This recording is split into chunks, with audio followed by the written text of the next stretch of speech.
Hi, this is Benita from Native Daily Network, and this is the first of many of with Benita. And in this series, I would like to, I'm going to be honored to sit with Native women of all different tribes, different ages, and talk about the strengths and the issues that we face.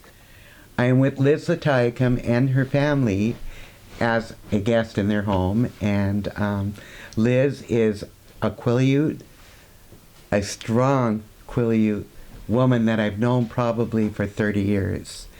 And we've run into each other many times in the community and have always had this connection, and now I get to talk to her. And so Liz, hello. Hi. Say hi to everybody out there. Hi.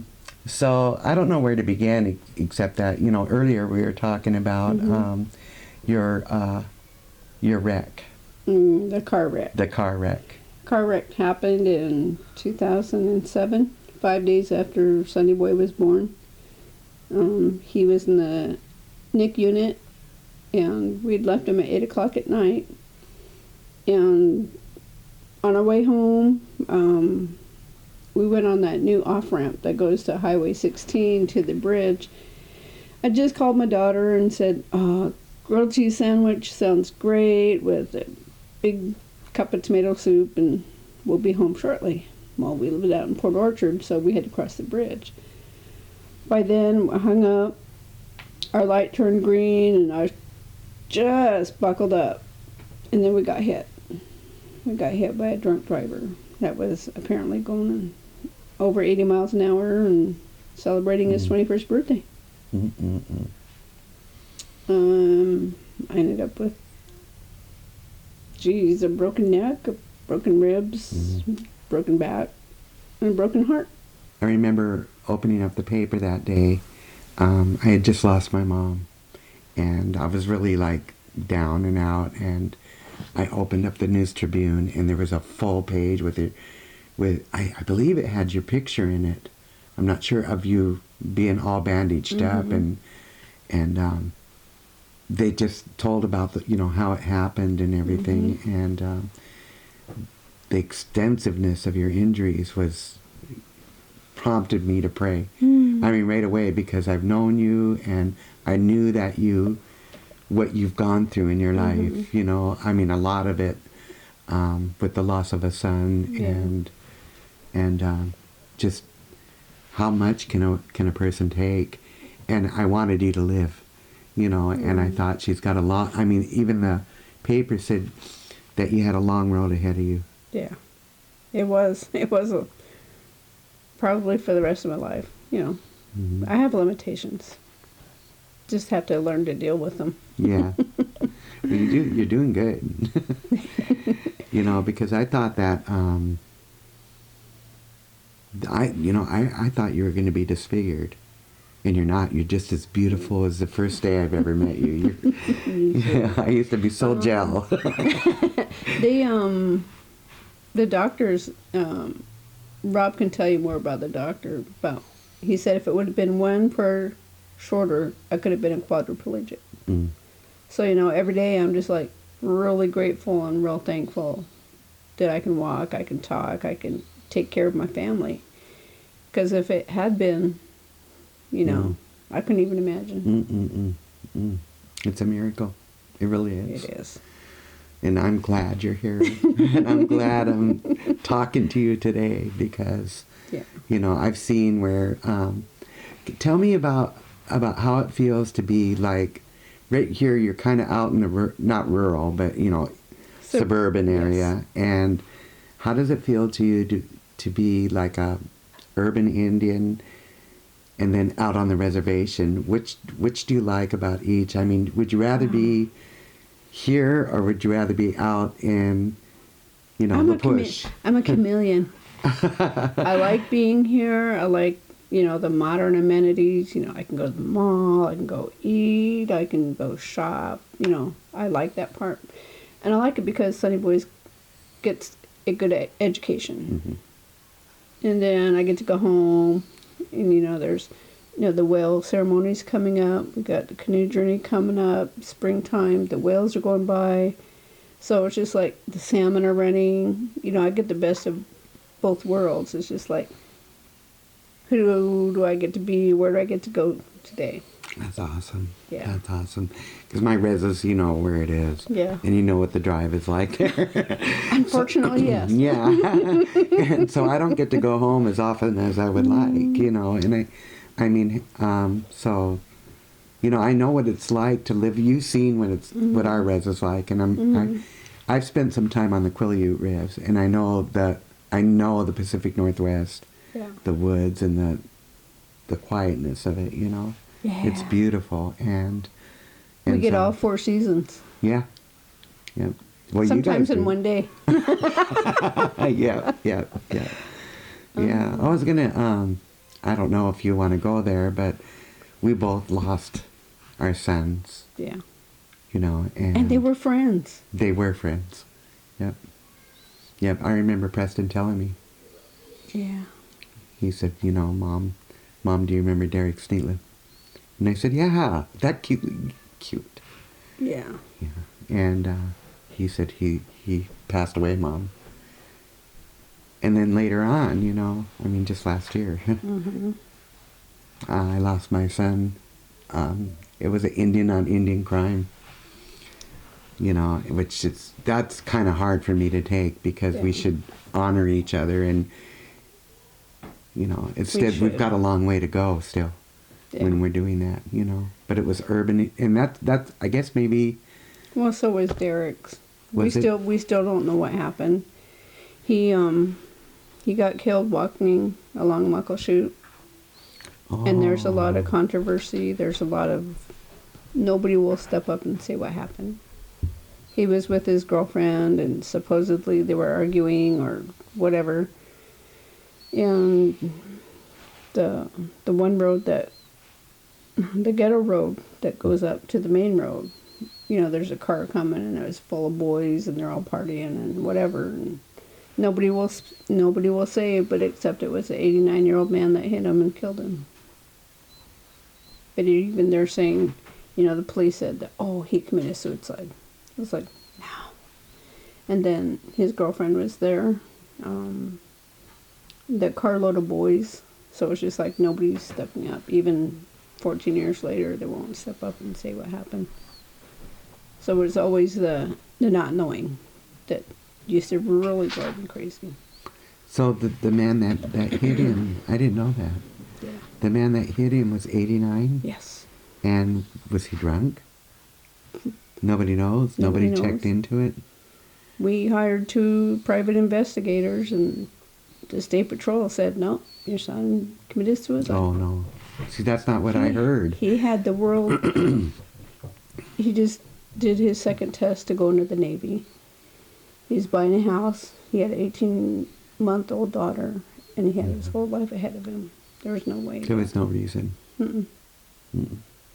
So there's, 14 years later. Does it hurt? Heck yeah. Heck. Every day.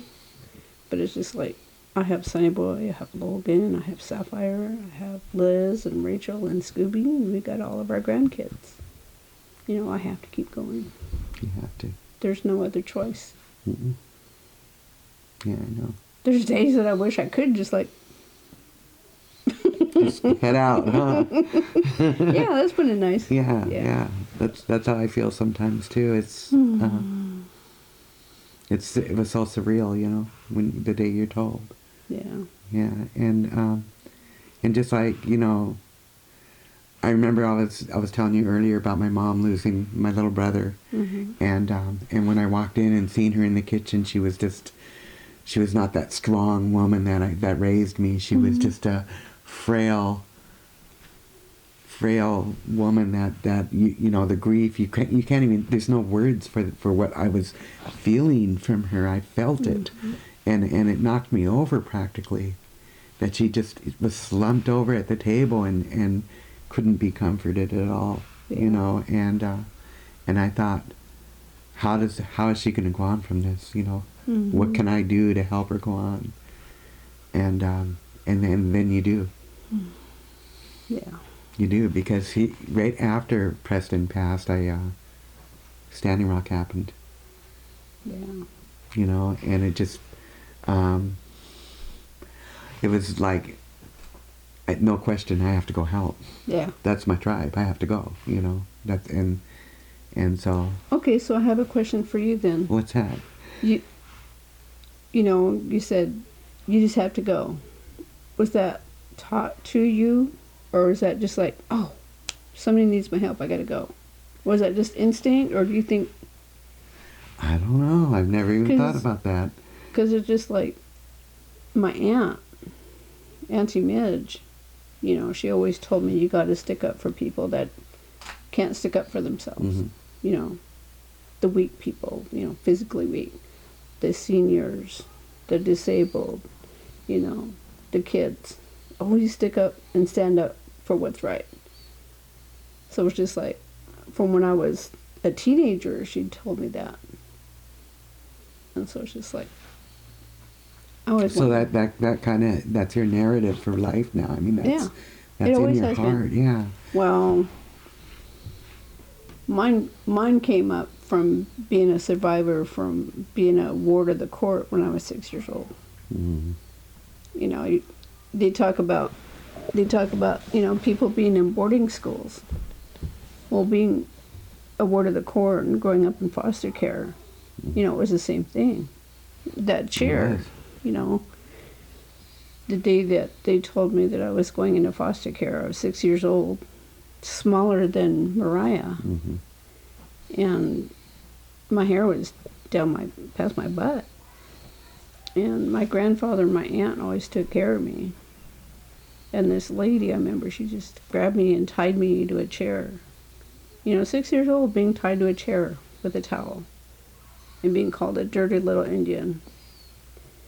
And then, you know, I fought her and was yelling at her in my own Quileute language, and I didn't understand what was going on. All I understood is that my grandfather was dead and my aunt was gone. And my hair, she chopped all my hair off. Told me that I was a dirty little Indian girl, that I had to get rid of the head lice. I had to get, you know, washed off. So it was always from 6 years old to try to defend myself, knowing that nobody was ever going to be there and stand up for me, that I had to do it myself. And that's where mine came from, is like being self-sufficient. By the time I was 8 years old, and cooking and cleaning and building fires, and so that's always been with me. And I try to instill it in my kids and my grandkids. Just like, well, you got to do it. You know, there's no. Do you ever think that they don't quite get it because they didn't have it tough like you did? Yeah, oh gosh. Yeah, you know. So how do you approach that? How do you know? I have that going on because I can see it in my older one now, Marshall. You know, it's just he doesn't know what tough is. Marshall. Yeah, well, about our kids. No, Auntie Midge always with me.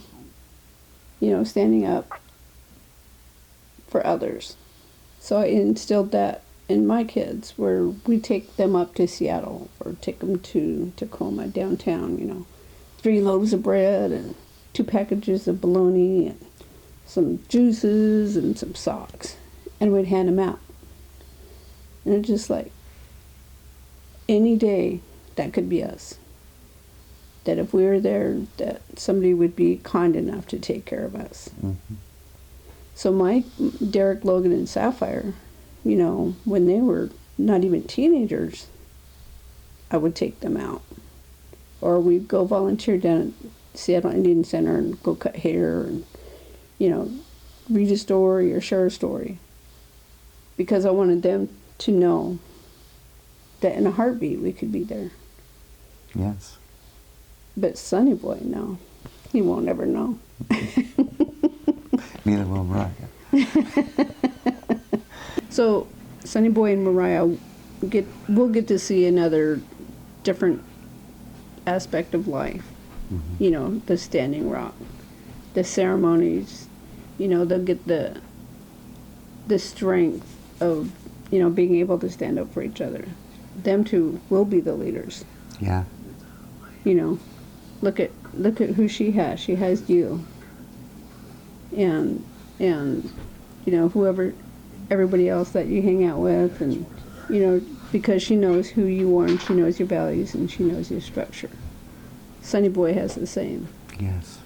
And I think this whole Standing Rock issue changed a lot, that it reminded people of, oh gosh, we really have to start standing up for who we are and what we believe in, because if we don't,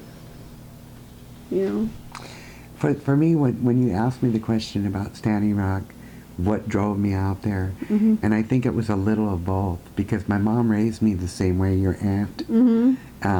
We used to have like a girl that lived across from us. Her name was Gail Manji, and she was a Down syndrome girl, and she was the same age as, in the same group as my little sister, and I was the older sister. There was 5 years between me and the next crew. And so I had a lot of responsibility growing up, cooking, cleaning. At 8, I was doing dishes and changing diapers and, helping Mom out. And so Mom used to say, there's nobody better than you, and you're not better than anybody else either.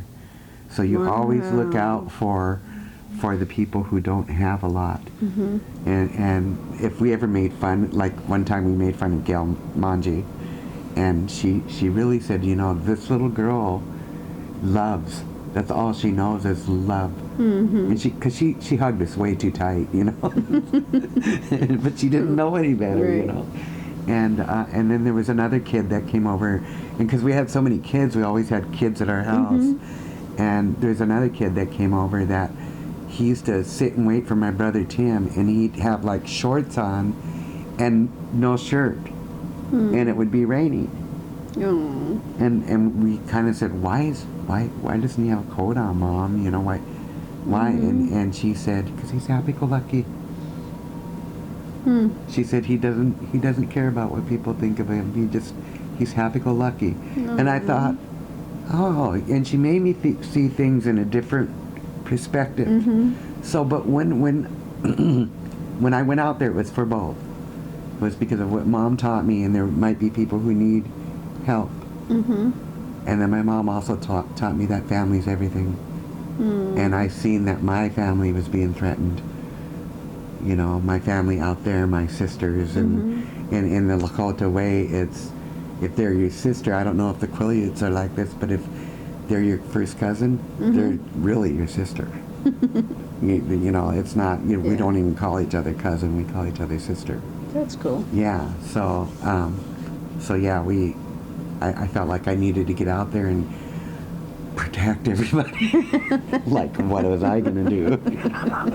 63-year-old woman. But you did it. Yeah, I went out there and prayed and, That's huge. did some ceremony.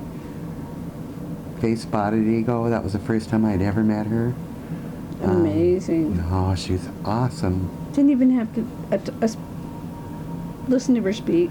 Yeah, that's what I did. I just sat there mesmerized. Yeah. So did I, because we were only there for 4 days, and it was just like every morning, the morning rituals and the ceremonies, the walk, pray for the water in the morning, just like, listen to her, just like, wow. It was almost like listening to Auntie Midge again, so it's just like, she's sit really up, connected. Sit up, and shut up and pray. Don't say anything. Yeah. She's talking. Did you ever grow up, okay, well, maybe it was just me, being in the foster homes, that I wasn't allowed to speak unless I was spoken to? We grew up Catholic. I'm a recovering Catholic. I could have strayed for that one. Yeah. Don't speak unless you're spoken to. Children are seen but not heard. Yeah. Yeah. Rob has done a lot to get that out of me. I still trying to work it out. Because Sonny Boy is really kind of, he's child number 7 for both of us. And he's going to be like really rounded out. because with Derek, Logan, and Sapphire, it was just like everything goes my way. Mm-hmm. No ifs, ands, or buts about it. And it should. No. So Sonny Boy gets both of us, and it's just like, out of all the 7 kids, he, a blended family. That he gets both parents growing up, stable home, the way it should have been 30 With years all ago. of them. Yeah, and it's just like, we feel guilty about that at times. And then it's just like, well, we did the best with what we had when we had it. Mm-hmm. They'll be okay. And they're okay. Mm-hmm. But geez, it was such a bear trying to get through it. I know. Yeah. I know. Well, I just had I had foster kids myself. They were Puyallup children. Aaliyah and Sarah, Rodney Sisson's kids. And I had them for almost 4 years. I was going into long-term planning with them. I was going to adopt them. I wanted them so bad. I just loved those 2 little girls. And I still do. I mean, we've reconnected since then, so God is good. But, yeah, and then, my first was raising my sisters, and then Aaliyah and Sarah, and then I got the real ones. The boys? The boys. Oh, boys are easier, though. They are. This one here, Mariah, she is me. Oh. Uh-huh. She's Well, that's me. a good thing. Kinda. Because Sapphire is me. She's strong-headed, she's stubborn, she knows what she wants, and she'll stick to it. Mm-hmm. And she wants to learn her own mistakes. And just like, God, just listen to your mom. Do you guys clash sometimes? Oh, yeah. Oh yeah, me and Ryan do sometimes. We'll come home from somewhere and Darren goes, I don't know why you guys go together because that's all you do is you come home mad at each other. And she's only 7. Yeah. But yeah. Strong-willed. Strong-willed. But I wanted to raise her with the right balance of being a worldly person, but also being native, being indigenous. And I think a lot of our culture is learning our language, or relearning it. And that's what I'm doing right now, like trying to relearn my language and teach her cultural things, because that's what we don't want division, but that's what keeps us who we are. Don't you agree? Yeah. The assimilation is reverting back to, reconnecting, and that's why I said that I like living here, because I'm pretty good assimilated here. Yeah. I like, the big house and the pool across the street, but also, reconnecting with my roots and letting my brother, we've been in the canoe journey since 1989. I don't know the language, but, anything about the canoe journey I know, except the language. And it's just like, I like being able to go back and forth and living in both worlds. Not everybody has that. Just got to wait for a canoe journey. Yeah. That's another thing is I want to go. I know you guys are going up to Canada this year. We're going as far as the border with everybody else. Oh, really? How could, if I wanted to, how could I follow that? Just hop on with us. Okay. I will. Okay. Okay, I'll bring Brian. That guy too. If he can go. Anything else you need? Thank you. Thank you. I love you. I love you.